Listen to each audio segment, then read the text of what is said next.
चले and pre easily हो जाएगा। करंट अफेयर के लिंकिंग अगर आप न्यूज़पेपर से बात करें, मंथली मैगजीन या वार्षिक की आती है जो, कैसे किया आपने?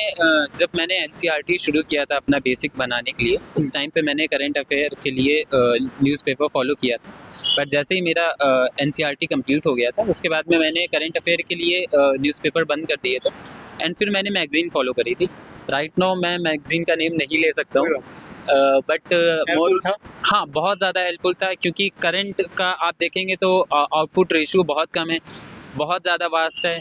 आपको नहीं पता हो सकता है कि आपको कितना ज़्यादा वो हेल्पफुल रहेगा, नहीं रहेगा। हो सकता है आपने वो चीज़ पढ़ी हो, आपको एग्ज़ाम पे प्रेशर पे वो चीज़ें क्लिक नहीं कर रही होंगी, तो वो प्रॉब्लमैटिक। आपका ऑप्शनल और कैसे कवर किया, कितना टाइम लगा? ऑप्शनल मेरा पब्लिक एडमिनिस्ट्रेशन था। मैंने पूरी प्रिपरेशन अपनी जो है वो कोचिंग से ही करी हुई थी।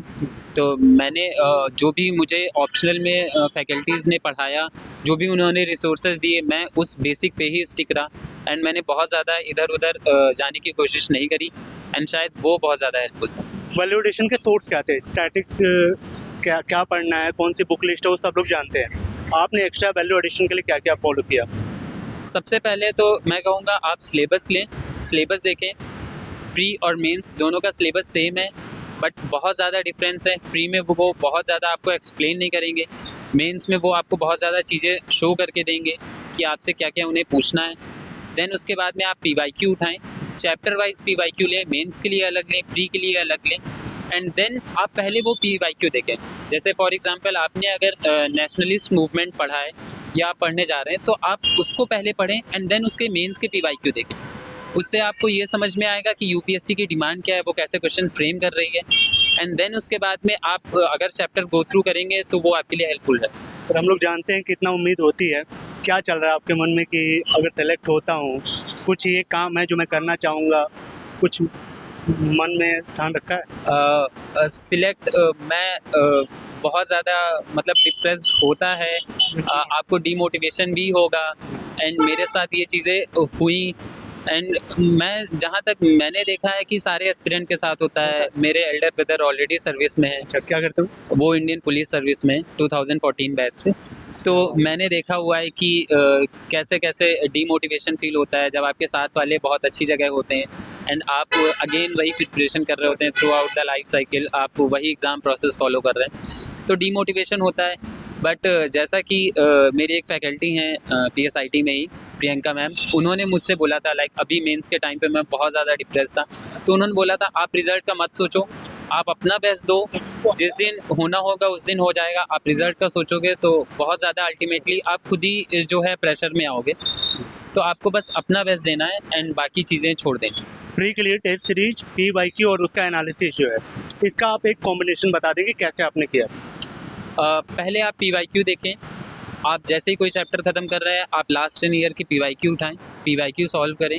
पीवाईक्यू करने के बाद में अब जैसे अभी मई के एंड में एग्ज़ाम है, तो जनवरी से आपको सिर्फ प्री के लिए पढ़ाई शुरू कर देनी चाहिए। ऑप्शन एलिमिनेशन यूज़ करें, अपना एक पेपर अटैम्प्ट करने का तरीका बनाएं कि आपको कैसे पेपर अटैम्प्ट करना है।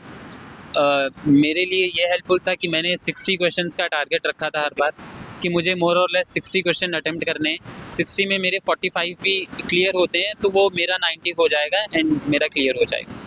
ठीक है, लास्ट क्वेश्चन, जैसे प्री में जब आप अटेम्प्ट कर रहे होते हैं, कई लोगों का होता है कि 30 क्वेश्चन आ रहे होते हैं, उसके बाद धीरे धीरे हाथ रुकना स्टार्ट होता है एवरेज बच्चों का। आप एक बेस्ट गेस कैसे ले सकते हैं? आपकी अप्रोच क्या थी? मेरा पेपर अप्रोच करने का तरीका था कि मुझे 2 अटेम्प्ट में पेपर करना है। पहले जैसे ही पेपर मिलता है तो मैं पहले क्वेश्चंस वो सारे टिक करूँगा पेंसिल लेकर, जो कि मुझे 100% आते हैं उसमें मैं डायरेक्टली टिक करूँगा। उसके बाद में जो क्वेश्चंस मुझे नहीं आते हैं, बिल्कुल नहीं आते, उसमें टोटली मैं क्रॉस कर दूँगा। उस पे मुझे सेकंड अटेम्प्ट में मुझे वो क्वेश्चंस देखने ही नहीं हैं एंड साथ ही साथ कुछ क्वेश्चंस ऐसे होंगे जिसमें मुझे एक ऑप्शन पता होगा कि ये ऑप्शन सही है, तो उस पे मुझे स्टार बना देना है एंड फिर उसके बाद में ओएमआर में जो मुझे टोटली करेक्ट आंसर्स पता है मुझे उसे टिक करना है एंड सेकंड अटेम्प्ट में वो क्वेश्चंस देखने हैं जिसमें मुझे डाउट है। ठीक है, लास्ट मैसेज उन लोगों के लिए जो 2026 में अपीयर हो रहे हैं, क्या फाइनल मैसेज क्या है जो आपने एक्सपीरियंस किया हुआ है इस यूपीएससी की जर्नी से, जो सीखा हुआ? मैं बस यही कहना चाहूँगा कि आपको बहुत ज़्यादा अपने सोर्सेज को अलग अलग डिफरेंट करने की ज़रूरत नहीं है।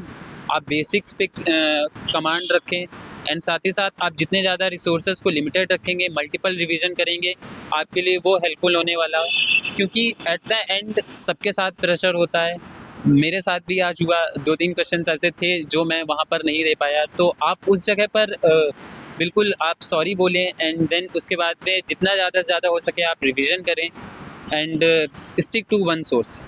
Thank you so much sir, और मैं उम्मीद करूँगा जब अगली बार भेंट हो तो आप टॉपर के लिस्ट में रहें, thank you so much. Hope guys आपको वीडियो अच्छी लगी हो। कोई अगर क्वेश्चन छूट गया हो तो आप कमेंट कर देना, मैं अगले कैंडिडेट से पूछ लूँगा। ये जो क्वेश्चंस होते हैं या आपके मन के डाउट होते हैं तो कमेंट जरूर करना। Thank you so much sir. Thank you.